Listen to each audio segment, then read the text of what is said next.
तो स्वागत है आप सभी का हमारे चैनल पर। हम आपके लिए एक और नई स्टोरी लेकर आए हैं। ये कहानी है भोली-भाली रचना और एरोगेंट बिजनेसमैन प्रणय की। रचना बहुत सिंपल खूबसूरत लड़की है। सब लोग उसके साथ की पर फिदा है। वह एक गरीब फैमिली से है जो जॉब करके अपने घर का गुजारा और अपने माँ की दवाइयाँ का खर्चा उठाती है। प्रणय एक सक्सेसफुल बिजनेसमैन है जिसे भोली-भाली लड़कियों से सख्त नफरत है। उसे ऐसे लगता है इन लड़कियों ने बस भोलेपन का नकाब और कर रखा है। इनकी असलियत तो कुछ और ही है। क्या होगा जब मिलेंगे ये दोनों? क्या बदलेगी इन दोनों की जिंदगी? जानने के लिए देखिए अनकहा रिश्ता, सिर्फ your host AK YouTube channel TTD पर। Episode 1, accident office road. सुबह सुबह अपनी माँ से झगड़ा करके रचना आर्या के साथ ऑफिस के लिए निकल जाती है। घर पर आए मेहमानों की वजह से उसे काफी लेट हो गया था। ऊपर से ऑफिस में आज उसका पहला ही दिन था। बड़ी मुश्किल से उसे ये जॉब मिली थी जिसे वह अपने हाथ से जाने नहीं देना चाहती थी। लेट होने की वजह से दोनों बहुत स्पीड में स्कूटी पर जा रही थी। तभी उनकी स्कूटी जाकर एक गाड़ी से टकराई और दोनों भी स्कूटी से नीचे गिर गई। शुक्र था कि दोनों को ज्यादा चोट नहीं आई। रचना और आर्या दोनों भी उठ गई। जिस गाड़ी से एक्सीडेंट हुआ था वह गाड़ी उनके सामने ही थी। गाड़ी में बैठे लोग गाड़ी से बाहर नहीं आए। अरे को बहुत गुस्सा आया और वह गाड़ी की तरफ जाने लगी और ड्राइवर को सुनाने लगी। रचना ने जाकर स्कूटी उठा ली। स्कूटी डैमेज नहीं हुई थी, बस हल्के से स्क्रैच आए थे। आर्या की तेज आवाज सुनकर गाड़ी में बैठा सोहम बाहर आता है और आर्या को देखकर कहता है, क्या हुआ मिस? आर्या ने अपने दोनों हाथ कमर पर रखे और कहा, तो तुम्हारी गाड़ी है, अपने ड्राइवर को कहो देखकर चलाएं। सोहम ने कहा, मिस, वह देखकर ही चल रहा था। लगता है तुम ही पहली बार स्कूटी चल रही थी जो तुम्हें पता नहीं कि तुम गलत साइड से आ रही हो। आर्या ने अपने अगल बगल और पीछे देखा तो सच में वह गलत साइड से थी। पर आर्या मानने वालों में से नहीं थी। उसने कहा, हमें टर्न लेना था, आपकी ही गलती है, अपने सामने देखा नहीं, आपकी वजह से ये सब कुछ हुआ और ऊपर से आप मुझे ही सीख रहे हैं। सो हम इस वक्त आर्या के साथ बेहस करने के मूड में नहीं। उसे प्रणय के साथ ऑफिस जाना था एक बिजनेस मीटिंग के लिए। सो हमने कुछ पैसे निकाले और वह आर्या के हाथ में रखे और कहा, हमारी कोई गलती नहीं है, फिर भी मैं तुम्हें पैसे दे रहा हूं इससे अपने दिमाग का इलाज करना, जिससे तुम सही गलत समझ सको। इतना बोलकर वह गाड़ी में जाकर बैठ गया। आर्या पीछे से उसे बहुत गालियां दे रही थी। गाड़ी में बैठने के बाद सोहम ने देखा प्रणय गाड़ी से बाहर कुछ देख रहा है। उसने प्रणय की नजरों का पीछा किया तो प्रणय आर्या के पीछे खड़ी लड़की को देख रहा था। सोहम की नजर भी उस लड़की पर गई जो काफी खूबसूरत और सिंपल थी। उसने ऊपर कुर्ती और नीचे जीन्स पहनी हुई थी। बाल खुले थे, आंखों में हल्का काजल और होठों पर पिंक लिपस्टिक। सोहम भी उसे देखने से खुद को रोक नहीं पा रहा था। उसने प्रणय से कहा, खूबसूरत है ना?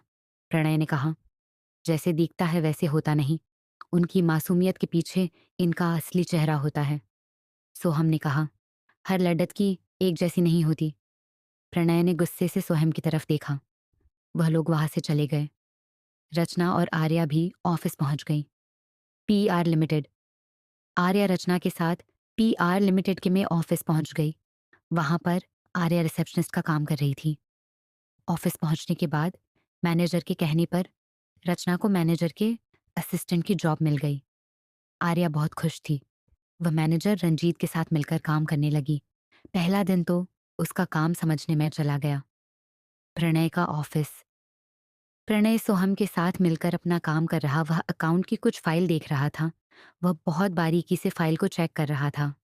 सामने खड़े मैनेजर को यह देखकर पसीना छूट रहा था। जैसे ही प्रणय ने फाइल में मिस्टेक देखी, उसने मैनेजर पर नजर डाली। मैनेजर कांप रहा था। प्रणय ने जब फाइल को अच्छे से देखा, वह बहुत गुस्सा हो गया। फाइल में 40 लाख का कोई मेल नहीं लगा रहा था। जैसे ही प्रणय ने मिस्टेक देखी, उसने मैनेजर के ऊपर फाइल फेंक दी। ये देखकर वहां जितने भी लोग थे, वह सब लोग शॉक हो गए। सोहम और विजय को छोड़ ढाटकर वह दोनों प्रणय के इस नेचर से वाकिफ थे। मैनेजर के ऊपर फाइल फेंकने के बाद प्रणय ने गुस्से से उससे कहा, तुम्हारी इतनी हिम्मत मेरे साथ तुम गेम खेल रहे हो? मैनेजर ने हाथ जोड़कर कहा, सॉरी सर, गलती हो गई। प्रणय ने कहा, गलती उसे कहा जाता है जिसे सुधरा जा सकता है, तुमने जो किया है उसे गलती नहीं, फ्रॉड कहते हैं। प्रणय की बात सुनकर सोहम ने भी मैनेजर की तरफ गुस्से से देखा। प्रणय की नज़र से कोई भी गलती छुप नहीं सकती थी, और मैनेजर ने तो फ्रॉड किया था। मैनेजर प्रणय के सामने गिड़गिड़ा रहा था, पर प्रणय किसी पर रहम नहीं करता था। मैनेजर वहां से चला गया। मैनेजर के जाने के बाद सोहम ने प्रणय से कहा, मुझे नहीं लगता यह सारा काम उस मैनेजर का अकेले का है, सब लोग जानते हैं। इतनी सी भी गलती तुम ढूंढ लेते हो तो कोई अपने नौकरी से हाथ धोना नहीं चाहेगा। मुझे बहुत बड़ा प्लान लग रहा है। प्रणय मुस्कुराया और प्रणय ने कहा, मैं जानता हूं, और इसके पीछे जो भी कोई है वह नहीं बचेगा। मैं उसे सबक सिखाकर ही रहूंगा। कब तक वह अपने बिल में छुपा रहेगा? कभी ना कभी तो बाहर आएगा ही ना। प्रणय मुस्कुरा रहा था, पर उसकी मुस्कुराहट अजीब थी। सोहम समझ गया, प्रणय कुछ बड़ा करने वाला है। पूरे ऑफिस में अकाउंट डिपार्टमेंट के मैनेजर को जॉब से निकाल दिया गया है। ये खबर तेजी से फैल गई। निकालने की वजह से किसी को नहीं पता चली, बस जब से निकल गया है यही पता चला। रचना तक भी यह बात पहुंच गई थी। ऑफिस में सब लोगों को बस यही खबर पहुंची थी कि छोटी सी गलती सी वजह से अकाउंट डिपार्टमेंट के मैनेजर को जॉब से निकाला गया है। रचना काफी डरी हुई थी। उसको ऑफिस में पहले ही दिन था और उसे ये जॉब चाहिए थी, इसलिए वह अपने काम में कोई भी गलती नहीं करना चाहती थी, छोटी सी भी नहीं। एपिसोड 2। ऑफिस में डर का माहौल। ऑफिस ऑफिस में यही चर्चा चल रही थी। सब लोग काफी डरे हुए थे। बस एक गलती और नौकरी से बाहर। सब लोगों के आपस में यही चर्चा चल रही थी। ऑफिस में डर का माहौल था।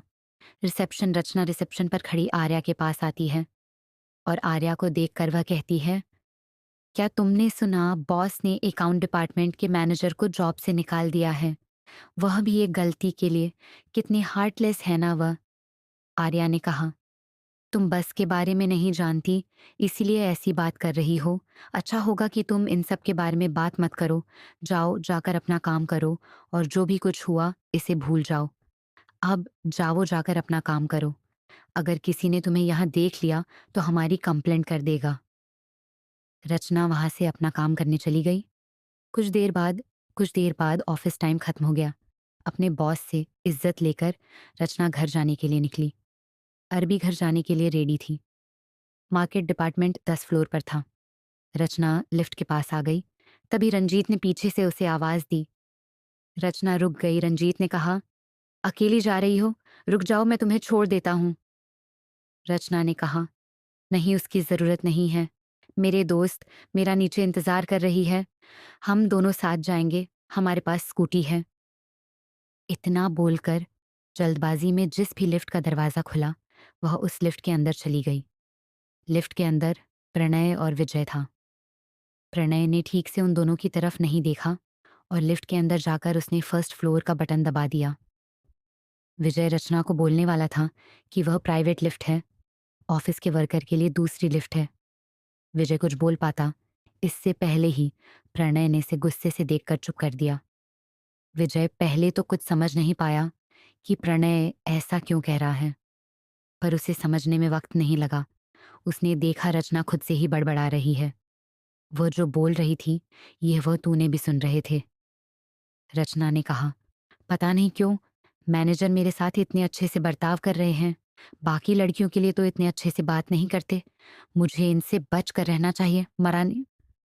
रचना की यह बात सुनकर विजय समझ गया क्यों प्रणय ने उसे अंदर आने दिया था। बाहर रंजीत खड़ा था, जो रचना को ऐसे लिफ्ट में आ जाता हुआ देख रहा था। मुंह से रोकने की कोशिश कर रहा था। तब तक लिफ्ट का दरवाजा बंद हो गया था। वह तो रचना के पीछे पीछे प्राइवेट लिफ्ट में नहीं घुस सकता था। रचना नई थी। उसके कहने पर बॉस समझ जाते कि उसे अभी तक सबके बारे में पता नहीं, पर अगर यही गलती रंजीत करता तो उसे बहुत डांट पड़ती। रचना को देखकर विजय ने कहा, क्या तुम न्यू हो? रचना ने हाँ में सिर हिलाया। विजय ने कहा, आप किस डिपार्टमेंट से हो और आपका नाम क्या है? रचना ने कहा, मैं मार्केटिंग डिपार्टमेंट से हूँ और रंजीत सर की असिस्टेंट हूँ। विजय ने कहा, आप असिस्टेंट हो तो इतनी जल्दी जा रही हो? असिस्टेंट को तब तक काम करना पड़ता है जब तक उसका बॉस काम कर रहा हूँ। रचना ने कहा, मेरा ऑफिस का पहला ही दिन है। मैंने अपने बॉस से इजाजत भी ली है।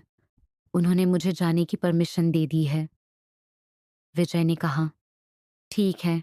क्या आपके बॉस ने आपको ऑफिस के सारे रूल्स के बारे में नहीं बताया? रचना ने कहा, नहीं, उन्होंने काम को छोड़कर किसी भी चीज के बारे में नहीं बताया। विजय ने कहा, कल उनसे पूछ लेना, जिससे आज जो गलती तुमने की है वह फिर से नहीं करोगी। रचना ने कहा, मैंने कौन सी गलती की है? मैंने सारा काम तो ठीक से किया है। क्या मैंने ऑफिस का कोई रूल ब्रेक किया है? कहती विजय उसे कुछ कह पाता, इससे पहले ही लिफ्ट का दरवाजा खुला। दरवाजा खुलते ही पर्सनल लिफ्ट से बाहर आ गई। बाहर आकर उसे दिन देखा। कुछ दूरी पर और एक लिफ्ट थी, जिस लिफ्ट से बहुत सारे लोग बाहर आ रहे थे। ये देखकर उसने अपने पीछे वाले लिफ्ट को मुड़कर देखा, जिसमें से विजय निकालकर कहीं जा रहे थे। वह हम कुछ समझ नहीं पाई। रचना आर्या के पास गई, जो लिफ्ट के पास खड़े होकर उसके आने का इंतजार कर रही थी। रचना ने जाकर पीछे से आर्या के कंधे पर हाथ रखा। आर्या पीछे पलट गई। रचना को देखकर आर्या ने कहा, तुम कहाँ से आई? रचना ने लिफ्ट की तरफ इशारा करते हुए कहा, उस लिफ्ट से। आर्या ने अपने माथे पर हाथ मारा और कहा, ये तुमने क्या कर दिया? तुम जानती भी हो ये प्राइवेट लिफ्ट है। बॉस के आने जाने के लिए तुम उस लिफ्ट का इस्तेमाल नहीं कर सकती, नहीं तो तुम्हारे लिए मुश्किल हो सकती है। रचना ने कहा, अब मेरे समझ आया, अंदर जो इंसान था वह क्यों मुझसे पूछ रहा था और उसने क्यों कहा कि मुझे ऑफिस के रूल्स के बारे में समझना चाहिए। क्या? आर्या ने कहा, क्या तुम लिफ्ट में अकेले नहीं थी? रचना ने कहा, नहीं, दो लोग थे। आर्या ने अपने मुंह पर हाथ रखा और गर्दन हिलाते हुए कहा, ये नहीं हो सकता। रचना ने कहा, तुम किस बारे में बात कर रही हो? आर्या ने कहा, तुम बॉस के साथ आई हो? रचना ने कहा, क्या? अब क्या होगा? वह मुझे जब से तो नहीं निकालेंगे ना? आर्या ने कहा, बस भगवान से प्रे करो कि तुम्हारी नौकरी बच जाए। बॉस बिल्कुल भी गलती करने वाले को छोड़ते नहीं और तुमने तो बड़ी गलती की है।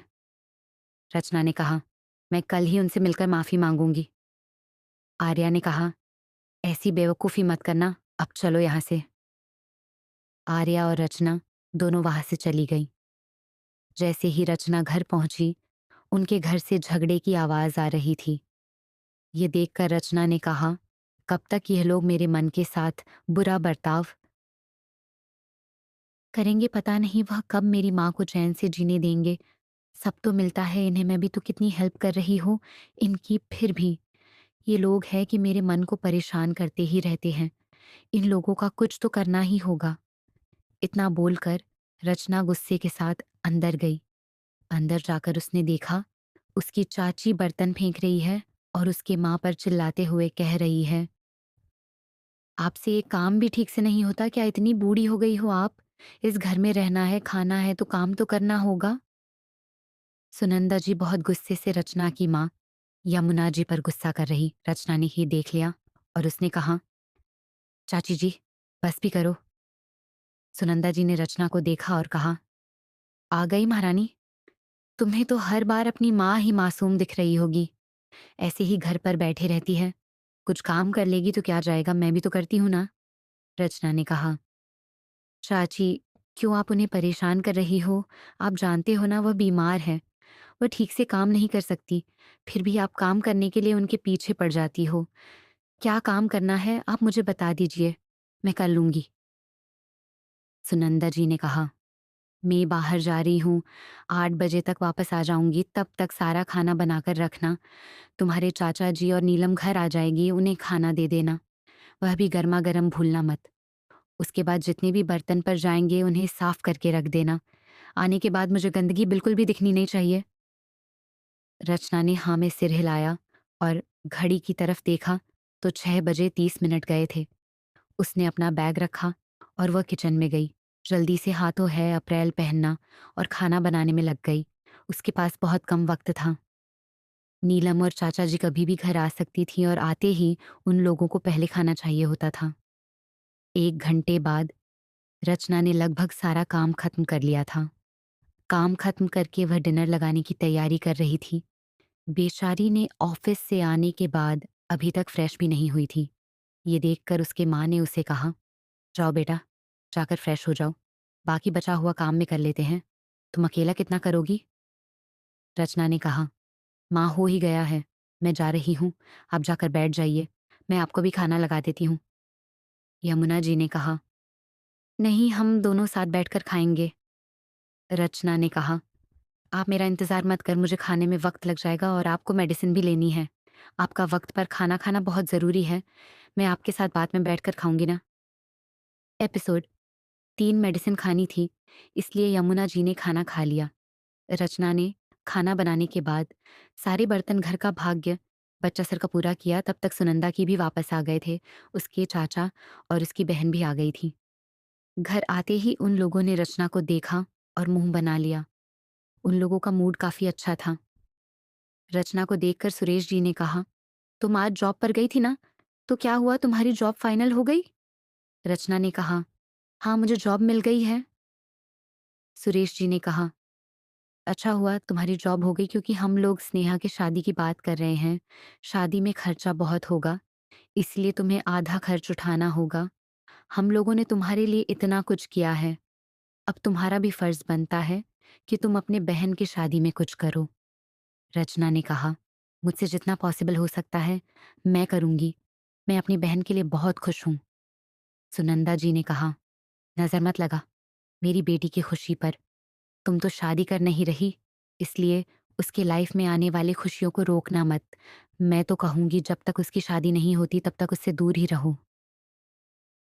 रचना को सुनंदा जी की बात बहुत बुरी लगी, पर स्नेहा ने बात को संभाल लिया और कहा, मेरी बहन मेरे साथ ही रहेगी। हम दोनों बेस्ट फ्रेंड हैं, तो वह मुझसे दूर क्यों रहेगी? जब भी मैं गौरव से मिलेगी, इसे हमेशा अपने साथ लेकर जाऊंगी। क्या पता और रोके किसी दोस्त को ये पसंद आ जाए और हम दोनों की शादी एक साथ ही हो जाए। कैसा रहेगा ये सब? स्नेहा कोई इतना तो यकीन था कि अगर वह रचना को अपने साथ लेकर जाए तो गौरव कृष्ण किसी दोस्त की नज़र उसे पर जरूर पड़ेगी और वह रचना को जरूर चाहेगा, क्योंकि रचना उससे भी ज्यादा खूबसूरत थी। ये बात स्नेहा एडमिट करती थी, पर अगर रचना की खूबसूरती उसके काम ना आए तो क्या मतलब? इसलिए उसने सोचा था, क्यों किसी को मेरे से उसे मिल जाएगी और उसके बदले उनसे बहुत सारे पैसों की मांग करेंगी। स्नेहा के दिमाग में जो कुछ चल रहा था, उस बात का पता ना रचना को था और ना उसके माँ बाप को। इसलिए स्नेह के माँ बाप उसे इस फैसले को लेकर बहुत नाराज थे, पर उन्होंने कुछ नहीं कहा और रागिनी से बोले, खाना लगा लो। रचना ने भी जल्दी से खाना लगा लिया। खाना खाकर वह लोग सोने के लिए चले गए।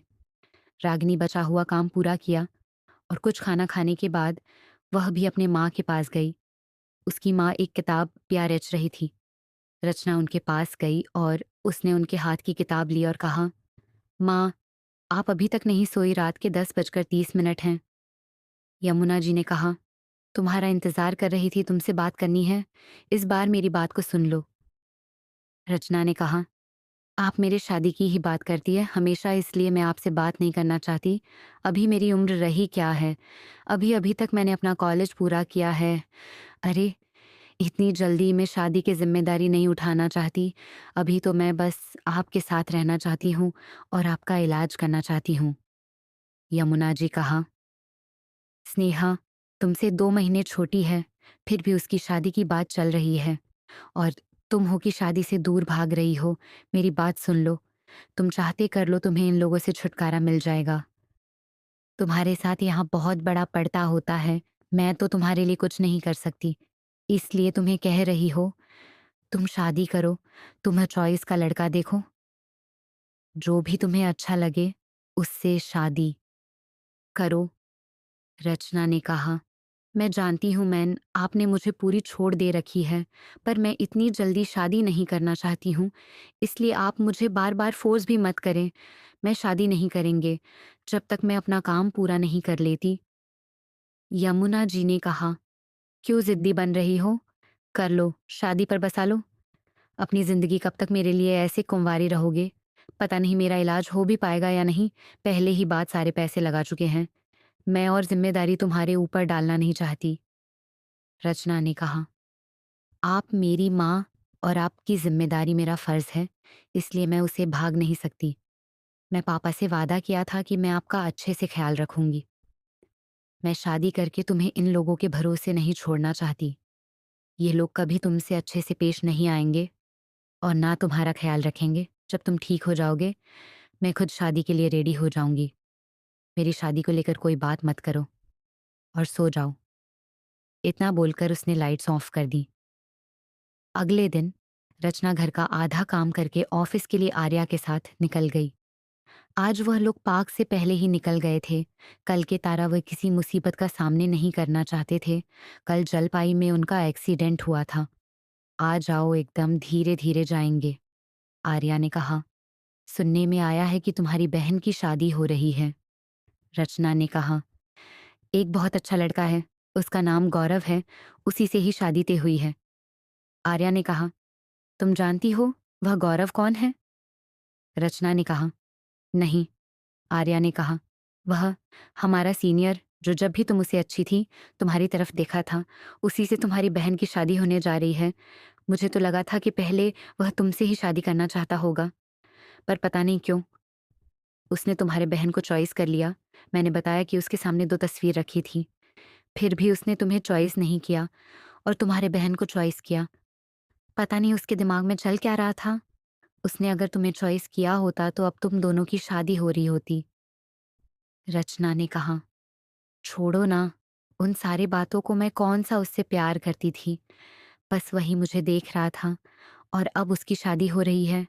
अपनी पसंद की लड़की से तो हमें उसे रोकना नहीं चाहिए। और नेटवर्क मिल जाए। अच्छा हुआ ना कि उन दोनों की शादी हो रही है। मैं अपनी बहन के लिए और उसके लिए, दोनों के लिए बहुत खुश हूँ। आर्या ने कहा, तुम खुश कैसे हो सकती हो? कहीं ना कहीं तुम्हारे दिल में उसने जगह तो बना ही ली थी। मुझे तो लगा था शायद तुम तो एक दूसरे से प्यार करने लगे हो। मुझे हल्दी शादी करोगी, पर यहाँ तो सब उल्टा हो रहा है। रचना ने कहा, मेरे दिल में उसके लिए कुछ नहीं था, बस मेरी कैच वाली उससे बात की थी। वह भी तुम्हारे कहने पर, जानते हो ना, तुम्हें बार बार कह रहे थे कि वह तुमसे बात करना चाहता है, इसलिए मैंने की थी। पर हम दोनों के बीच में कुछ भी हो पाना पॉसिबल नहीं था। अब तुम उन सारी बातों को छोड़ दो। जब मुझे किसी से प्यार होना होगा तब हो जाएगा। आप गाड़ी चलाने पर ध्यान दो, नहीं तो कल के जैसा हो जाएगा।